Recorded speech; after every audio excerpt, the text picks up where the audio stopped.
నమస్తే. బీఆర్కే న్యాయ వేదికకు స్వాగతం. కేంద్ర ప్రభుత్వం తన అధీనంలో ఉన్న ప్రభుత్వ రంగ సంస్థలకు చెందిన సమాచారాన్ని పూర్తిగా తెలియజెప్పే ఉద్దేశంతో సమాచార హక్కు చట్టంను అప్పటి కేంద్రంలో అధికారంలో ఉన్న కాంగ్రెస్ ప్రభుత్వం ఆధ్వర్యంలోని యూపీఏ ప్రభుత్వం 2005లో తీసుకొచ్చింది. ఇది వ్యవస్థలలో పారదర్శకతను, బాధ్యతను పెంచడానికి సహకరించగలదని పార్లమెంట్లో బిల్లు ప్రవేశపెట్టే సమయంలో దేశంలోని అన్ని లోక్సభ నియోజకవర్గాలకు ఎన్నికైన సభ్యులు తమ ఏకాభిప్రాయాన్ని గౌరవ సభ ఎదుట వ్యక్తపరిచారు. కొంతమంది సభ్యులు భిన్నస్వరాన్ని వినిపించారు, పలు అనుమానాలను వ్యక్తం చేశారు. అయితే సభలో బిల్లు ప్రవేశపెట్టడానికి కొద్ది రోజుల ముందు ఆర్టీఐ చట్టంపై సభ్యుల మదిలో ఉన్న అన్ని రకాల అపోహలను, భ్రమలను తొలగిపోయేందుకు అప్పటి కేంద్ర ప్రభుత్వ పెద్దలు చేసిన కృషి ప్రశంసనీయం. దీనికి అన్ని వైపుల నుంచి ఏకాభిప్రాయం వచ్చేలా చేసి చివరకు 2005 మే 11వ తేదీన సభలో ఈ బిల్లును ఆమోదపరిచారు. అసలు సమాచార హక్కు చట్టం అంటే ఏమిటి? దీని అవసరత ఎందుకు ఏర్పడింది? ఈ చట్టం సామాన్యులకు ఎలా ఉపయోగపడుతుంది? ఈ చట్టం అమలు కాకముందు, చట్టం అమలు అయిన తర్వాత అంటే ప్రస్తుతం కూడా ఎలాగ ఉపయోగపడుతుంది? దీనివల్ల దేశంలోనూ సమాజంలో మార్పులు ఏమైనా వచ్చాయి? దీనిపై మాట్లాడటానికి ప్రముఖ హైకోర్టు అడ్వకేట్ విజయ్ అన్నప్రెడ్డి గారు మనతో ఉన్నారు. నమస్కారం విజయ్ గారు.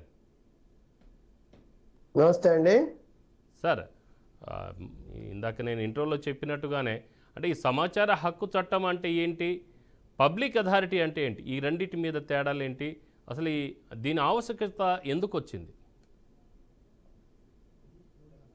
తొలుత స్వతంత్రం వచ్చిన ఒక 40-50 ఏళ్ల తర్వాత, సుమారు 40 ఏళ్ల తర్వాత భారతదేశ ప్రభుత్వంలో ఉన్నటువంటి విషయాలని జనానికి తెలియజెప్పాలి అంటే రైట్ ఆఫ్ అప్పుడు యుఎస్లో కానీ మిగతా పాశ్చాత్య దేశాల్లో కానీ ఫ్రీడమ్ ఆఫ్ ఇన్ఫర్మేషన్ యాక్ట్ అనేటువంటి దానికి ప్రతిరూపమే భారతదేశంలో సమాచార హక్కు చట్టం. అంటే దాదాపు 40 ఏళ్ల తర్వాత ప్రభుత్వాలకు కూడా ఒక ఆలోచన వచ్చింది. ప్రభుత్వంలో ఏం జరుగుతుంది, ప్రజాస్వామిక ప్రభుత్వం, ప్రజలు ఎన్నుకున్నటువంటి ప్రభుత్వంలో అసలు ఒకసారి ఎన్నుకున్న తర్వాత ఏ శాఖలో ఏమేం జరుగుతూ ఉంటాయి, ఏ రకమైన ఇన్ఫర్మేషన్ ప్రజలకు కూడా మనం అందించాల్సి ఉంటుంది, ప్రజలకు కూడా తెలుసుకునే హక్కు ఉంది అనేటువంటి దాని మీద మరి అప్పటి ప్రధాని, ముఖ్యంగా ఈ ఆర్టీఐ 2004 కాంగ్రెస్ ప్రభుత్వంలో మన్మోహన్ సింగ్ గారి కృషి వల్ల చాలా ముఖ్యమైన చట్టాలు వచ్చినాయి. అప్పుడు వాటిల్లో వన్ ఆఫ్ ది మేజర్ చట్టం సమాచార హక్కు చట్టం. మీరు అన్నట్టుగా అప్పట్లో ప్రభుత్వం చాలామందిని కన్విన్స్ చేసింది. అనుమానాలు ఉన్న వాళ్ళందరినీ, స్టేక్ హోల్డర్స్ అందరికీ రకరకాల సందేహాలు నివృత్తి చేసి మరి ఈ చట్టాన్ని ఆమోదింపజేసుకోవటం అనేది జరిగింది. సరే, సమాచార హక్కు చట్టం 2005లో రావటం మొదలుపెట్టిన దగ్గర నుంచి మొన్నటి వరకు, అంటే సుమారు 10 ఏళ్ల క్రితం బీజేపీ ప్రభుత్వాలు ఏర్పడ ముందు వరకు దాని ప్రామినెన్స్ చాలా ఎక్కువగానే ఉందని చెప్పాలి. అంటే యూపీఏ ప్రభుత్వంలో దాని ప్రజలు విపరీతంగా సామాన్య మానవుడు కేవలం ఒక 10 రూపాయల వాటి సుంకం అంటామా, లేకపోతే చలాన్ అంటామా, లేకపోతే రుసుము అంటామా, 10 రూపాయలతోటి తన విషయంలో, తన వ్యక్తిగత ఫైలు విషయంలో కానీ, లేకపోతే ప్రభుత్వ శాఖల్లో జరిగిన అవినీతికి సంబంధించినటువంటి ఫైళ్లు కానీ తన దగ్గరకు తెచ్చుకొని దాన్ని విశ్లేషించి అవసరమైన మేరకు కోర్టులకు వెళ్ళి దాని మీద న్యాయం పొందేటువంటి ఒక రకమైన హక్కుని ప్రజలకు కల్పించారు. అంటే ప్రజలు ఆఫీసుల చుట్టూ తిరిగి వేసారిపోయినటువంటి, సరైన సమాచారం అందక గెంటివేయబడినా లేకపోతే వెలివేయబడుతున్నటువంటి పరిస్థితుల్లో అధికారులకు ఒక రకమైన వణుకుని, భయాన్ని ఈ సమాచార హక్కు చట్టం కేంద్రంలో ఏర్పడిన తర్వాత 2005 తర్వాత ఇది ఖచ్చితంగా కొంత మేరకు ప్రజలకు ఉపయోగపడిందనే చెప్పాలి. అదే సమయంలో రాను కాలక్రమేణా ఈ 20 ఏళ్ల కాలంలో, ముఖ్యంగా బీజేపీ ఎన్డీఏ ప్రభుత్వ కాలంలో దీన్ని పూర్తిగా నిర్వీర్యం చేయడానికి కూడా ప్రయత్నాలు చేశారు. ఇవాళ సమాచార హక్కు చట్టాల్లో ఉన్నటువంటి ప్రాముఖ్యతని క్రమక్రమంగా తగ్గించుకుంటూ వచ్చారు. అది ఎలాగూ అంటే ఇప్పుడు ఆ సెక్షన్లోనే ఉన్నటువంటి విషయాన్ని మనం ఆశ్చర్యకరమైన విషయం ఏంటంటే మీకు కావలసిన ఏ సమాచారాన్నైనా పొందగలిగేటువంటి హక్కు అంటే ప్రభుత్వ రంగ సంస్థలు ముఖ్యంగా చెప్పాలంటే ప్రభుత్వ రంగ సంస్థల్లో ప్రభుత్వ నిధులతోటి నడపబడేటువంటి ఏ సంస్థ యొక్క సమాచారాన్నైనా కూడా మనం పొందేటువంటి అర్హత కలిగి ఉన్న సామాన్య పౌరుడు ఆశ్చర్యకరమైన విషయం ఏంటంటే ఈ మధ్య కాలంలో ఇప్పుడు 2-3 చాలా కాంట్రవర్సీ విషయాలు ఏంటంటే మన ప్రధానమంత్రి విద్యార్హతలు ఏమిటి అని ఒక ఆయన ఒక ఆర్టీఐలో ఒకటేస్తున్నాడు. ఆర్టీఐలో ప్రధానమంత్రి ఇక్కడ పేర్లు అక్కర్లేదు, ప్రధానమంత్రి గారి విద్యార్హతలు ఏంటి అంటే ఇప్పుడు ఆర్టీఐ చట్టంలో కొన్ని గోప్యత అంటే ప్రజలకి అందకూడనటువంటి సమాచారాన్ని ప్రభుత్వానికి మాత్రమే మితం చేసి అది ఏదో దేశ రక్షణకో లేకపోతే సమగ్రతకో లేకపోతే కొన్ని ఇబ్బందికరమైన పరిణామాల్లో ఇవ్వకూడని సమాచారం కింద ప్రధాని విద్యార్హతలను చేర్చారు ఈ ఎన్డీఏ ప్రభుత్వం.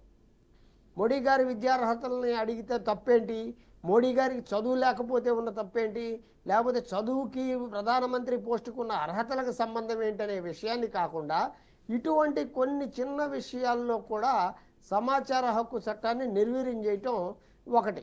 2 రాజకీయ పార్టీలు ఇవాళ మనం వింటా ఉన్నాం స్టేట్ బ్యాంకును రిజర్వ్ బ్యాంకు చాలా దానికి లేకపోతే నిన్న బీఆర్ఎస్కో లేకపోతే బీజేపీకో కాంగ్రెస్కో లేకపోతే వైసీపీకో తెలుగుదేశానికో అందరికీ కూడా ఎలక్ట్రల్ బాండ్ మంజూరు చేయటం, కంపెనీలు వీళ్ళకి విరాళాలు ఇవ్వటం, ఈ విరాళాలు ఇచ్చినప్పుడు ఒకళ్ళ మీద ఒకళ్ళు తిట్టుకునేటప్పుడు బయటకు వస్తున్నాయి కానీ వీళ్ళ ఆరోపణలు చేసినప్పుడు బయటికి రావటమే కానీ వాస్తవంగా సామాన్య మానవుడికి ఒక రాజకీయ పార్టీ యొక్క సమాచార హక్కు చట్టం కింద వాళ్ళ సమాచారాన్ని కోరే హక్కు లేకుండా నిర్వీర్యం చేసింది కూడా ఈ మధ్య కాలంలోనే చేశారు.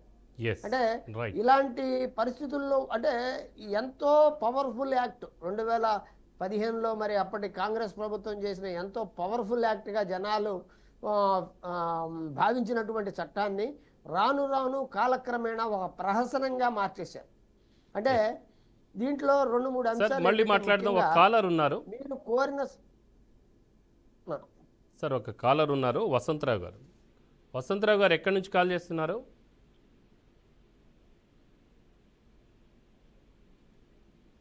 ఎస్ ఓకే లాయర్ గారు మీరు కంటిన్యూ చేయండి. చెప్పండి. అంటే ఇప్పుడు ఈ సమాచార హక్కు చట్టం అమలు కాకముందు పరిస్థితులు ఎలా ఉండేవి, ఈ చట్టం ప్రస్తుతం అయితే అమల్లో ఉంది, అమల్లో వచ్చిన తర్వాత పరిస్థితులు ఎలా ఉన్నాయి?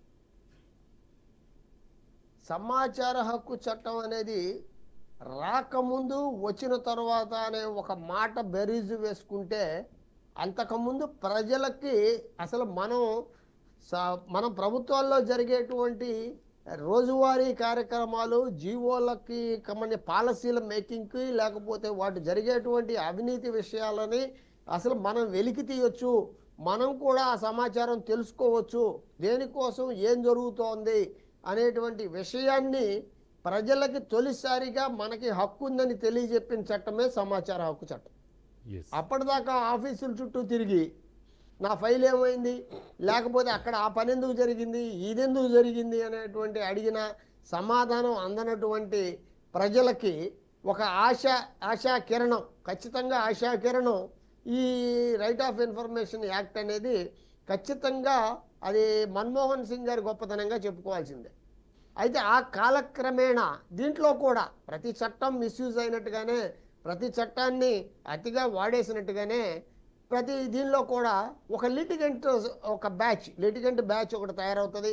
ఆ లిటిగెంట్ బ్యాచ్ ఏంటంటే అధికారులని ప్రతి విషయంలో కూడా తనకున్నది తెలివితేటలతోటి ఆ సమాచారం ఈ సమాచారం అని ఒక 10 సార్లు 15 విషయాలుగా వాళ్ళని గుచ్చి అడిగినప్పుడు వాళ్ళు ఈడితోటి తలనొప్పెందుకని ఒక లాబియింగ్ గ్రూప్ కూడా తయారైనటువంటి విషయం కూడా మనం ఇక్కడ మర్చిపోకూడదు. అదే సమయంలో రాను తొండముదిరి ఊసరవెళ్ళైందనే క్రమంలో 30 రోజుల్లో సమాచారం ఇవ్వాల్సినటువంటి క్రమాన్ని దానిలో ఉన్న లొసుగుల్ని అర్థం చేసుకొని ఇప్పుడు దానిలో చాలా క్లియర్గా ఉంది. ఇప్పుడు ఈ సమాచారం మీ ఆఫీసుకి సంబంధించి ఇప్పుడు కేంద్ర ప్రభుత్వం ఏం చేసింది, పబ్లిక్ అథారిటీ అని ఇందాక అడిగారు మీరు. పబ్లిక్ అథారిటీ పబ్లిక్ సర్వెంటు ఇవన్నీ కూడా ఏంటంటే డిపార్ట్మెంట్లు, ప్రభుత్వ రంగ సంస్థలు ఇవన్నీ వస్తాయి. ఈ ప్రభుత్వ రంగ సంస్థలు ఇవన్నీ వచ్చేటప్పుడు ఈ పబ్లిక్ అథారిటీలో సపోజ్ ఒక ఎస్పీ ఆఫీస్ ఉంది. ఎస్పీ ఆఫీసులో పబ్లిక్ ఇన్ఫర్మేషన్ ఆఫీసర్ అనేటువంటి ఒక designation, any office any public అథారిటీకి ఒక పబ్లిక్ ఇన్ఫర్మేషన్ ఆఫీసర్గా అది ఐదర్ ఆ ఆఫీస్ హెడ్ కానీ అతనికి కుదరని పక్షంలో ఒక పబ్లిక్ ఇన్ఫర్మేషన్ అథారిటీని సెక్షన్ కింద అపాయింట్ చేసి ప్రజల నుంచి వచ్చినటువంటి రైట్ ఆఫ్ ఇన్ఫర్మేషన్ యాక్ట్ అర్జీలని వాళ్ళు తీసుకొని ఆ అర్జీలకి కావలసిన సమాధానం ఇవ్వడానికి ప్రత్యేకమైన ఒక అధికారిని నియమించి ఆఫీసుల ముందు బోర్డులు పెడుతున్నప్పటికీ కూడా ఇవాళ చాలామందికి ఆ సమాచారం అందట్లేదు అనే దాని మీద చట్టంలో ఉన్న లొసుగుల్ని ఇప్పుడు మీకు నా వ్యక్తిగత అనుభవమే చెప్తాను మీకు. నేను నా వ్యక్తిగత అనుభవమే చెప్తే చాలా గమ్మత్తుగా ఉంటుంది. ఇప్పుడు డ్రగ్ కంట్రోల్ డిపార్ట్మెంట్లో యాన్యువల్ ఇన్స్పెక్షన్ రిపోర్ట్స్ అని ఉంటాయి. అంటే రాష్ట్రంలో ఉమ్మడి రాష్ట్రంలో అప్పుడు ఒక 80,000 మెడికల్ షాపులు ఉండేవి. 80,000 మెడికల్ షాపుల్లో ప్రతి సంవత్సరం మెడికల్ షాపుల్లో ఒక యాన్యువల్ ఇన్స్పెక్షన్ జరుగుతుంది. యాన్యువల్ ఇన్స్పెక్షన్ జరిగేటప్పుడు ఆ యాక్ట్ మనం వెరిఫై చేసినప్పుడు దాంట్లో ఏం చూసామంటే ఫారం నెంబర్ 35 మీద 3 కాపీలుగా దాన్ని తయారు చేసి యాన్యువల్ ఇన్స్పెక్షన్ అక్కడ మీరు సేకరించిన సమాచారాన్ని ఒక కాపీని మెడికల్ షాప్లో వదిలేయాలి, 2వ కాపీని లైసెన్సింగ్ అథారిటీ అంటే ఏడీ డ్రగ్ కంట్రోల్ వాళ్ళకి ఇవ్వాలి, 3వ కాపీని కంట్రోలింగ్ అథారిటీ కంటే డ్రగ్ కంట్రోల్ ఆఫ్ ది స్టేట్కి పంపాలి. ఇంత క్లియర్గా ఇన్ఫర్మేషన్ ప్రింటెడ్ ఫార్మెట్లో ఒక పుస్తకం ద్వారా జరగాల్సినటువంటి విషయాన్ని నేను అబ్జర్వ్ చేసింది ఏంటంటే ఇది 2011-12 సమయంలో నేను అబ్జర్వ్ చేసింది ఏంటంటే తెల్ల కాగితాల మీద ఇన్స్పెక్షన్ రిపోర్టులు రాస్తున్నారు. గెజిట్లో సెక్షన్ పర్టికులర్గా 35A ఫామ్ కింద చెయ్యాలి యాన్యువల్ ఇన్స్పెక్షన్ అని డ్రగ్ అండ్ కాస్మెటిక్ యాక్ట్ చెప్తా ఉంటే తెల్ల కాగితాల మీద ఫార్మసిస్టు లేని సమయంలో చేస్తున్నారు. అది మేము గ్రహించి మేము ఆర్టీఐ యాక్ట్ పెట్టినప్పుడు ఆశ్చర్యకరంగా ఏంటంటే అప్పుడు ఉమ్మడి మొత్తం 23 జిల్లాల నుంచి ఒకే రకమైన సమాధానం వచ్చింది. మీరు అడిగిన సమాచారం చాలా భారీగా ఉన్నది, మీకు కాపీల రూపంలో మేము ఇవ్వలేము, మీరు మా దగ్గరకు వచ్చి మీరు దాన్ని తనిఖీ చేసుకోవచ్చు. అంటే ఇక్కడ సామాన్యుడికి ఉన్నటువంటి హక్కు ఏంటంటే రైట్ ఆఫ్ ఇన్ఫర్మేషన్ యాక్ట్లో మీరు సమాచారాన్ని కోరిన దాన్ని కాపీల రూపంలో కానీ సీడీల రూపంలో కానీ ఒక స్పెసిఫిక్ రుసుము కట్టి తీసుకునేటువంటి అవకాశం ఉంది. అదే సమయంలో లార్జ్ అకౌంట్స్ కానీ లేకపోతే పెద్ద విషయాలు ఉన్నప్పుడు వాళ్ళు మిమ్మల్ని ఆహ్వానించవచ్చు, లేదా మనమైనా రికార్డు వెరిఫై చేసేటువంటి పోయి వెరిఫై చేసుకునే అవకాశం ఉంటుంది. సరే, దానిలో మేమేం చేసామంటే సరే మీరు ఎలాగో రమ్మంటున్నారు కదా, పెద్ద లార్జ్ వాల్యూమ్ ఉన్నప్పుడు నేను ఒక అడ్వకేట్ని ఒక జర్నలిస్ట్ పర్సన్ని తీసుకొని వస్తాను, నేను ఖచ్చితంగా 23 జిల్లాలు తిరిగి ఈ ఇన్స్పెక్షన్ రిపోర్ట్లని మేము అబ్జర్వ్ చేస్తాము అని మేము ఇవ్వంగానే అలా అక్కర్లేదు మేము ఇస్తున్నామని చెప్పి సాధారణంగా ఒక్కొక్క జిల్లా నుంచి ఒక 2,500 మెడికల్ షాపులు ఉంటే 3 సంవత్సరాలకి 7,500 కాపీలు ఒక్కొక్క జిల్లా నుంచి సాధారణంగా మనం డబ్బులు కట్టాలడికి ఆ డబ్బు కట్టకుండానే నాకు పంపించారు. 23 జిల్లాలు ఏంటి 14,000 15,000 కాగితాలు ఈ రోజుకి నా దగ్గర ఉన్నాయి. అంటే మనకి వాళ్ళు నిజంగా భయపడి వాళ్ళలో తప్పున్నప్పుడు వాళ్ళు ఎలా రియాక్ట్ అవుతారు అనేది 20,000 కాపీల సమాచారం ₹1 కట్టకుండా పంపారు. వాటిని వెరిఫై చేసినప్పుడు మాకు అర్థమైంది ఏంటంటే ఏ కాగితంలో తెల్ల కాగితం మీద రాయకూడదు, 1, 2 అక్కడ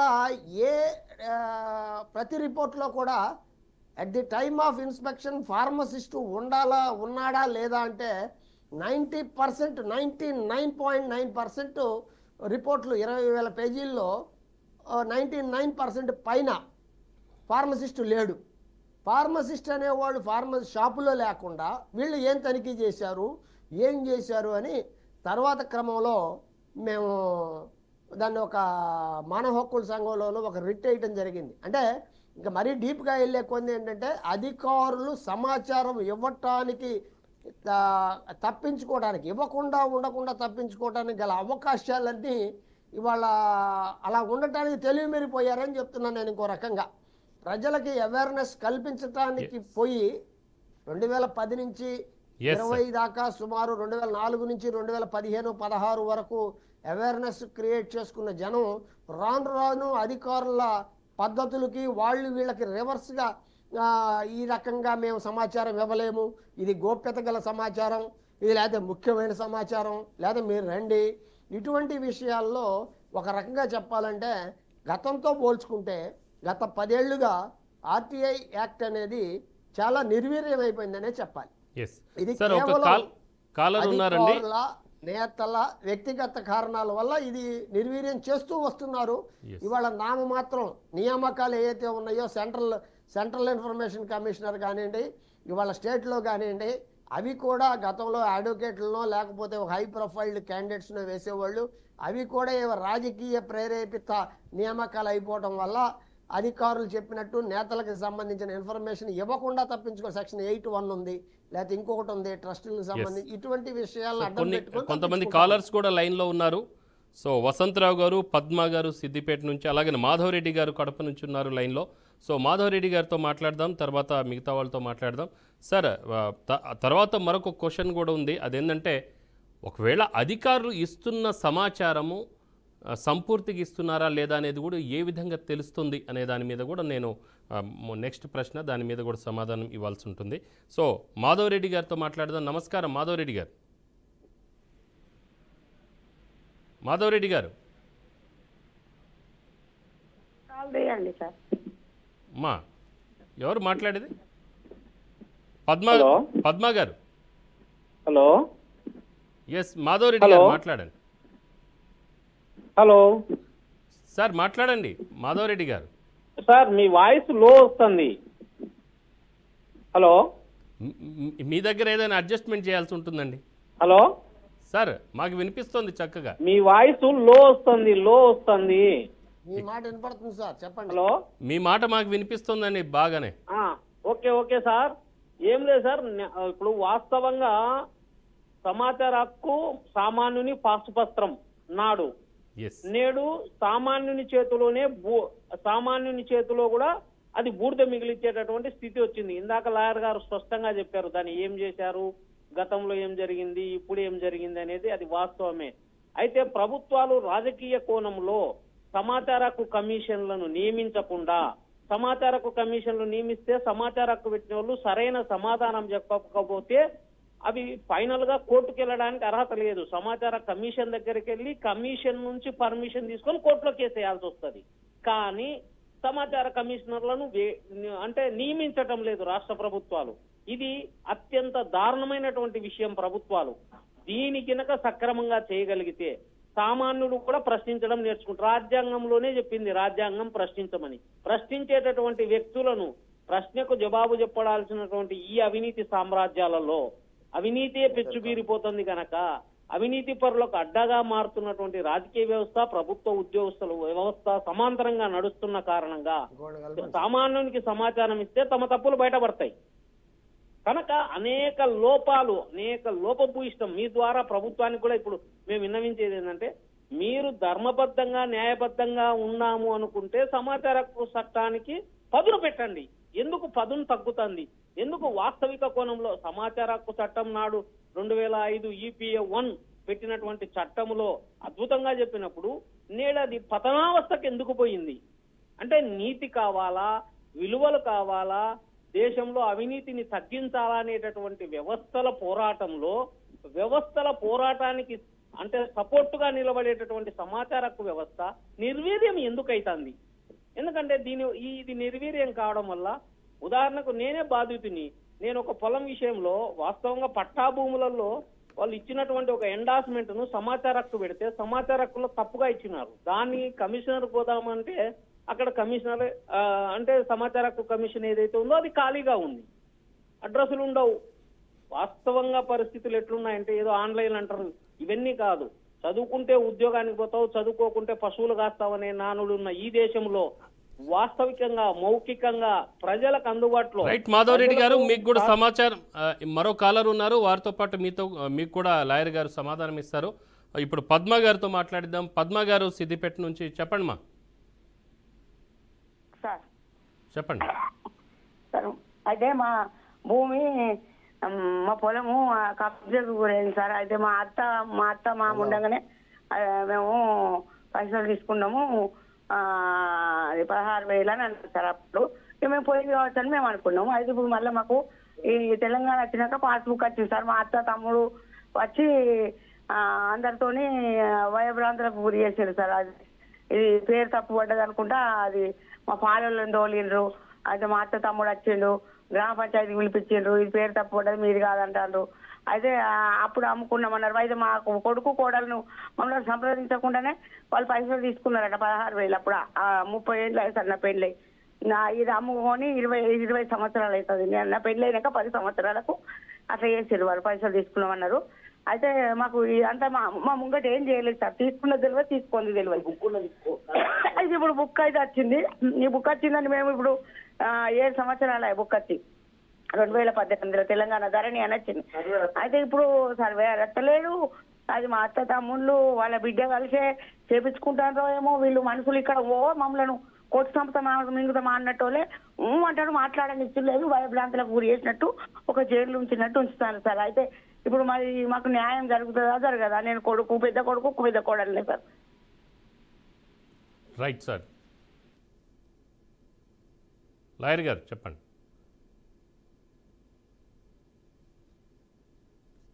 అన్నప్రెడ్డి గారు, నాకు ఏ క్వశ్చన్ వినపడలేదు. మీరు ఒకసారి బ్రీఫ్ చేస్తే నేను వినపడలేదు. భూ వివాదం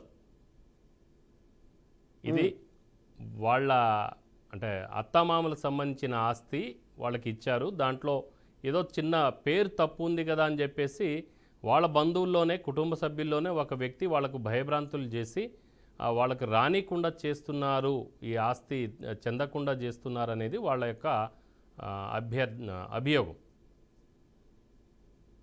ఒకవేళ నేమ్ మిస్టేక్ ఉంటే అంటే ఇక్కడ 2 విషయాలు. ఒకటి, వీళ్ళ విషయంలో వీళ్ళు ఏమైనా మ్యూటేషన్ లాంటి దానికి వెళ్ళారా? వీళ్ళ దానికి పేరు మార్పు వీళ్ళు వెళ్తే అవతల వాళ్ళు అడ్డం పడుతున్నారా? దానికి సంబంధిత జనరల్గా వీటన్నిటికీ కూడా కేంద్ర బిందువు ఎంఆర్ఓ ఆఫీసు, తహసీల్దార్ ఆఫీసు ఉంటుంది. ఆన్లైన్ చేయటం కానీ, పేర్లు మార్చడం కానీ, కొత్త పాస్ పుస్తకాలు ఇవ్వటం కానీ ఉంటుంది. అక్కడ జరుగుతున్నటువంటి ఏమన్నా విషయాలు ఉంటే వీళ్ళ సర్వే నెంబర్ తాలూకు ఇన్ఫర్మేషను గత 10 ఏళ్ళుగా ఈసీ ద్వారా కొంత తెలుసుకోవచ్చు. ఈసీ ద్వారా వచ్చిన పేర్లలో ఏమన్నా ఇటీవల కాలంలో వీళ్ళకి తెలియకుండా భయభ్రాంతులకు గురి చేసి వాళ్ళని మార్పులకు చేసి ఉంటే రైట్ ఆఫ్ ఇన్ఫర్మేషన్ యాక్ట్లో దాని ప్రకారం ఎవరికన్నా మ్యూటేషన్ చేశారా, లేకపోతే వీళ్ళ ద్వారా వీళ్ళకి కాకుండా ఇంకొకళ్ళకి చేశారా, లేకపోతే ఏంటనే విషయాన్ని వీళ్ళు ఒక 10 రూపాయలు దాంట్లో దరఖాస్తు చేసుకొని మాకు పలానా ఇన్ఫర్మేషన్ కావాలి, దీనిలో ఏమైనా మార్పులు చేర్పులు జరిగినాయా అనేటువంటి విషయం మీద రైట్ ఆఫ్ ఇన్ఫర్మేషన్ యాక్ట్ కింద కొంత సమాచారం సేకరించవచ్చు. అదే సమయాన్ని వాళ్ళు 30 రోజుల లోపల ఇవ్వకపోతే వాళ్ళు గనక అధికారులు గనక వీళ్ళు చెప్పిన బంధువర్గంతో కుమ్మక్కయి వాళ్ళు గనక ఇవ్వకపోతే దాన్ని స్టేట్ కమిషన్కి అప్పీల్ చేసుకోవచ్చు. ఆ సమయంలో మాత్రం కింద స్థాయిలో ఎలా జరిగినా డిస్ట్రిక్ట్ ఫోరంలు స్టేట్ కమిషన్లో గనక ఖచ్చితంగా అధికారులను పిలిపించి సమాచారం తీసుకునే విధంగా క్వాసీ జ్యుడిషియరీ ఒక కోర్టు లాగానే వ్యవహారం జరుగుతుంది. కాకపోతే ఏంటంటే జనానికి అవగాహన లేక ఉండేటువంటి ప్రక్రియ. దానికైనా కావాలంటే మరి తెలిసిన వాళ్ళు కానీ మీరు కానీ ఎవరైనా సాయం చేయొచ్చు, దానికేం పెద్ద విషయం కాదు. అయితే సమాచారం వీళ్ళు నిర్దిష్టమైన సమాచారం ఏం కోరుకుంటున్నారు దానికి సంబంధించింది అనేది ముఖ్యమైన పాయింట్. ఎస్ సార్, ఇప్పుడు పోలీస్ స్టేషన్లో కేసు అయిందనుకోండి, అంటే ఎగ్జాంపుల్ బయట ఒక 2 వర్గాలు కొట్లాట చేసుకున్నాయి, కానీ 2-3 రోజులైనా కూడా మరి దెబ్బలు తిన్న వ్యక్తులు కేసు పెట్టినప్పుడు కూడా పోలీసులు ఎఫ్ఐఆర్ చేయలేదని చెప్పేసి అంటున్నారు. దాని మీద ఏదైనా మనం ఆర్టీఐ ఇన్ఫర్మేషన్ ద్వారా మనం అది తెలుసుకోవచ్చు సమాచారం? వెరీ అన్ఫార్చునేట్ సిచ్యువేషన్ ఏంటంటే ఎఫ్ఐఆర్ కాకుండా ఏ సమాచారం అసలు మా దగ్గర క్యాండిడేట్ లేడు, మేము అరెస్ట్ చేయలేదు, మా దగ్గర ఏ సమాచారం లేదనేది కామన్గా వచ్చేటువంటి విషయం. ఆర్టీఐ యాక్టు అటువంటి వాటిల్లో పెద్దగా ఉపయోగపడదు. ఎందుకంటే ఆర్టీఐ యాక్ట్కు ఉన్నటువంటి పరిధి ఏంటంటే మీకు కావలసినటువంటి సమాచారాన్ని 30 రోజుల్లో ఇవ్వటం. రెండోది, దేనైనా ప్రత్యేకమైన పరిస్థితులు వారం రోజులు కోర్టు లేకపోతే వ్యక్తి యొక్క సమగ్ర భద్రతకు సంబంధించినటువంటి విషయాలు ఏమన్నా ఉంటే పోలీస్ యాంగిల్లో కానీ ఇంకోటి కానీ వాటికి సంబంధించిన విషయాల మీద 7 రోజుల్లో ఇవ్వాలి. ఈ రోజుల్లో ఈ టైం లోపల జరగాల్సిన అన్యాయం జరిగిపోయే పరిస్థితి ఉంది కాబట్టి పోలీస్ స్టేషన్కి సంబంధించిన సమాచారానికి మాత్రం ఎక్స్పెషల్లీ 2 వర్గాలు కొట్లాడుకొని జరిగినటువంటి విషయాల్లో మనకి న్యాయ పరిభాషలో హెబియస్ కార్పస్ పిటిషన్ అని చెప్పి ఒక పిటిషన్ ఉంది. దాని ప్రకారం వేసుకొని మమ్మల్ని అనాథరైజ్డ్గా అరెస్ట్ చేసి అరెస్ట్ చూపించకుండా వేధిస్తున్నారు, పోలీసులకి ఈ రకంగా డైరెక్షన్ ఇవ్వండి అని వెళ్ళటమే, హైకోర్టుకి వెళ్ళటమే ఉన్నటువంటి మార్గం. రైట్ ఈ పర్టికులర్ విషయంలో మాత్రం అదే సలహా. Right, thank you sir. RTI మీద చక్కటి సలహాలు అందించినందుకు ధన్యవాదాలు. మీకు ఎలాంటి సమాచారం కావాలన్నా ఆయా సంబంధిత కార్యాలయానికి వెళ్ళి ఉన్నతాధికారిని కలిసి వారి వద్ద సమాచారం ఇవ్వమని కోరుతూ అక్కడ లభించే దరఖాస్తును ఇంగ్లీష్, హిందీ అలాగనే ప్రాంతీయ భాషల్లో రాసి మనం వాళ్లకు అప్లికేషన్ ఇస్తే తప్పనిసరిగా మీరు కోరిన సమాచారం ఇచ్చే అవకాశం ఉంటుంది. ఈ విధంగా ఈ విషయాన్ని మీరు సద్వినియోగం చేసుకోండి. అలాగనే చిన్న రుసుము 5 నుంచి 20 రూపాయలు మాత్రమే ఉంటుంది కాబట్టి అది మీరు పే చేసేసి కూడా ఈ సమాచార హక్కు చట్టాన్ని ఉపయోగించుకొని మీకు కావాల్సిన సమాచారం తెలుసుకోవచ్చు. ఇది ఈరోజు న్యాయవేదికలోని స్పెషల్ టాపిక్. మరో టాపిక్తో మళ్ళీ రేపు సాయంత్రం 5 గంటలకు మళ్ళీ కలుసుకుందాం. చూస్తూనే ఉండండి బీఆర్కే న్యూస్, తెలుగోడి సత్తా.